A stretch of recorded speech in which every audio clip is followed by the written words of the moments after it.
Hello friends, ಆರು ರುಚಿಗಳು by ಮಾನಸ ಚಾನೆಲ್ಗೆ ಸ್ವಾಗತ. ಇವತ್ತು ನಾನು ಬೆಂಡೆಕಾಯಿ ಗೊಜ್ಜು ಹೇಗ್ ಮಾಡೋದು ಅಂತ ತೋರಿಸ್ತಾ ಇದ್ದೀನಿ.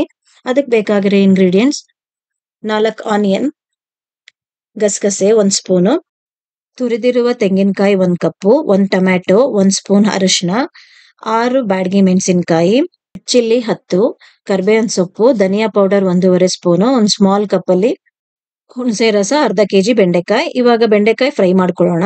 ಬೆಂಡೆಕಾಯಿಗೆ 2 ಸ್ಪೂನು ಆಯಿಲ್ ಹಾಕಿ ಫ್ರೈ ಮಾಡಿದ್ರೆ ಅದರಲ್ಲಿ ಅಂಟಂಟು ಸ್ವಲ್ಪ ಕಡಿಮೆ ಬರುತ್ತೆ, ಬೇಗ ಫ್ರೈ ಆಗುತ್ತೆ. ಅದಕ್ಕೆ ಬೆಂಡೆಕಾಯಿ ತರ ಚೆನ್ನಾಗಿ ಫ್ರೈ ಮಾಡ್ಕೊಳ್ಳೋಣ. ಆದ್ಮೇಲೆ ಇವಾಗ ಅದಕ್ಕೆ ಬೇಕಾಗಿರೋ ಮಸಾಲಾ ಐಟಮ್ಸ್ ನ ಫ್ರೈ ಮಾಡ್ಕೊಳ್ಳೋಣ.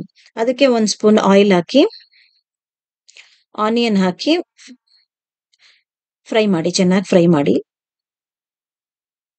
ಅದು ಚೆನ್ನಾಗಿ ಫ್ರೈ ಆದ್ಮೇಲೆ ಅದಕ್ಕೆ ಇನ್ ಮಿಕ್ಕಿರೋ ಇಂಗ್ರೀಡಿಯೆಂಟ್ಸ್ ನಾವು ಎಲ್ಲಾನು ಹಾಕೊಂಡು ಅದನ್ನು ಚೆನ್ನಾಗಿ ಫ್ರೈ ಮಾಡ್ಕೊಳ್ಳೋಣ. ಇವಾಗ ಬ್ಯಾಡಗಿ ಮೆಣಸಿನ್ಕಾಯಿ, ಒಣಮೆಣಸಿನ್ಕಾಯಿ, ಕರಿಬೇವಿನ ಸೊಪ್ಪು, ಧನಿಯಾ ಪೌಡರ್, ಗಸಗಸೆ, ಅರಿಶಿನ ಹಾಕಿ ಎಲ್ಲನೂ ಸ್ವಲ್ಪ ಚೆನ್ನಾಗಿ ಫ್ರೈ ಮಾಡ್ಕೊಳ್ಳಿ, ಸ್ಮೆಲ್ ಹೋಗೋ ತನಕ. ಕಟ್ ಮಾಡಿಟ್ಟಿರೋ ಟೊಮ್ಯಾಟೊನ ಹಾಕಿ ಅದನ್ನು ಫ್ರೈ ಮಾಡ್ಕೊಳ್ಳಿ. ನನ್ನ ಚಾನೆಲ್ನ ಸಬ್ಸ್ಕ್ರೈಬ್ ಮಾಡಿಲ್ಲ ಅಂದ್ರೆ ಇವಾಗಲೇ ಸಬ್ಸ್ಕ್ರೈಬ್ ಮಾಡ್ಕೊಳ್ಳಿ ಫ್ರೆಂಡ್ಸ್. ಹಾಗೆ ಬೆಲ್ ಐಕಾನ್ ಪ್ರೆಸ್ ಮಾಡಿ ನಾನು ಹಾಕೋ ಹೊಸ ರೆಸಿಪಿಗಳೆಲ್ಲ ನಿಮ್ಗೆ ಅಪ್ಡೇಟ್ ಆಗುತ್ತೆ. ಇವಾಗ ಇದು ಫ್ರೈ ಆಗಿದೆ. ಇದು ಚೆನ್ನಾಗಿ ಆರದಾದ್ಮೇಲೆ ಮಿಕ್ಸಿಗೆ ಹಾಕೊಂಡು ಸ್ವಲ್ಪ ಕೊಕೊನೆಟ್ 1 ಕಪ್ ಇಟ್ಟಿರೋದನ್ನು ಹಾಕೊಂಡು ಗ್ರೈಂಡ್ ಮಾಡ್ಕೊಳ್ಳಿ. ಇದು ತುಂಬಾ ನುಣ್ಣಗೆ ರುಬ್ಕೊಳ್ಳಿ. ತರಿ ಆಗಿದ್ರೆ ಅಷ್ಟು ಸಾಂಬಾರ್ ಗೊಜ್ಜು ಚೆನ್ನಾಗಿ ಬರಲ್ಲ. ಇವಾಗ ಒಂದು ಪಾತ್ರೆಗೆ ಅದನ್ನ ರುಬ್ಬಿರೋದನ್ನ ಹಾಕೊಂಡು ಅದಕ್ಕೆ 1 ಗ್ಲಾಸ್ ನೀರ್ ಹಾಕಿ ಫ್ರೈ ಮಾಡಿಟ್ಟಿರೋ ಬೆಂಡೆಕಾಯಿನೂ ಹಾಕೊಂಡು ಚೆನ್ನಾಗಿ ಮಿಕ್ಸ್ ಮಾಡಿ. ನಾನು ಇದಕ್ಕೆ 4 ಗ್ಲಾಸ್ ವಾಟರ್ ಹಾಕಿದ್ದೀನಿ. ನಿಮ್ಗೆ ಎಷ್ಟು ನೀರ್ ಬೇಕೋ ಅಷ್ಟು ಹಾಕೊಳ್ಳಿ.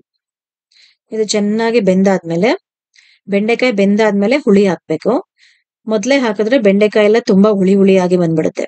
ಅದಕ್ಕೆ ಆಮೇಲೆ ಬೆಂಡೆಕಾಯಿ ಬೆಂದಾದ್ಮೇಲೆ ಹುಳಿ ಮತ್ತೆ ಉಪ್ಪನ್ನ ಹಾಕೊಂಡು ಇನ್ನೊಂದ್ 5 ನಿಮಿಷ ಚೆನ್ನಾಗಿ ಕುದಿಸ್ಕೊಳ್ಳಿ, ಅದಕ್ಕೆ ಉಪ್ಪಿಡಿಯೋ ತನಕ. ಈಗ ಬೆಂಡೆಕಾಯಿ ಗೊಜ್ಜು ರೆಡಿ ಆಗಿದೆ. ಅದಕ್ಕೆ ನಾವ್ ಇವಾಗ ಒಗ್ಗರಣೆ ಹಾಕೊಳ್ಳೋಣ. 2 ಸ್ಪೂನು ಎಣ್ಣೆ ಹಾಕೊಂಡು ಅದಕ್ಕೆ 1 ಸ್ಪೂನು ಸಾಸಿವೆ, ಬೆಳ್ಳುಳ್ಳಿ ಒಂದು ಉಂಡೆ,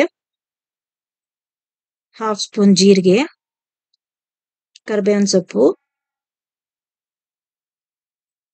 4-5 ಒಣಮೆಣಸಿನ್ಕಾಯಿ ಹಾಕೊಂಡು ಫ್ರೈ ಮಾಡ್ಕೊಂಡು ಅದನ್ನ ಸಾಂಬಾರಿಗೆ ಈ ತರ ಹಾಕಿದ್ಮೇಲೆ ಒಂದ್ ಸ್ವಲ್ಪ ಮಿಕ್ಸ್ ಮಾಡ್ಕೊಂಡು ಇನ್ನೊಂದೇ 1 ನಿಮಿಷ ಅದನ್ನ ಕುದಿಯಕ್ಕೆ ಬಿಡಿ. ಅವಾಗ ಫ್ಲೇವರ್ ಚೆನ್ನಾಗಿ ಬರುತ್ತೆ ಒಗ್ಗರಣೆದು. ಈಗ ರುಚಿಯಾದ ಬೆಂಡೆಕಾಯಿ ಗೊಜ್ಜು ರೆಡಿ ಆಗಿದೆ. ಇದನ್ನ ಒಂದು ಕಪ್ಗೆ ಹಾಕೊಂಡು ನೀವು ಸರ್ವ್ ಮಾಡ್ಬೋದು. ಇವಾಗ ಬೆಂಡೆಕಾಯಿ ಗೊಜ್ಜನ್ನ ನಾವು ಬಿಸಿ ಅನ್ನಕ್ಕೆ 2 ಸ್ಪೂನ್ ತುಪ್ಪ ಹಾಕೊಂಡು ಅದಕ್ಕೆ ಬೆಂಡೆಕಾಯಿ ಗೊಜ್ಜು ಹಾಕೊಂಡು ತಿಂದ್ರೆ ತುಂಬಾ ರುಚಿಯಾಗಿರುತ್ತೆ. Thank you friends. Please like, share, subscribe my channel.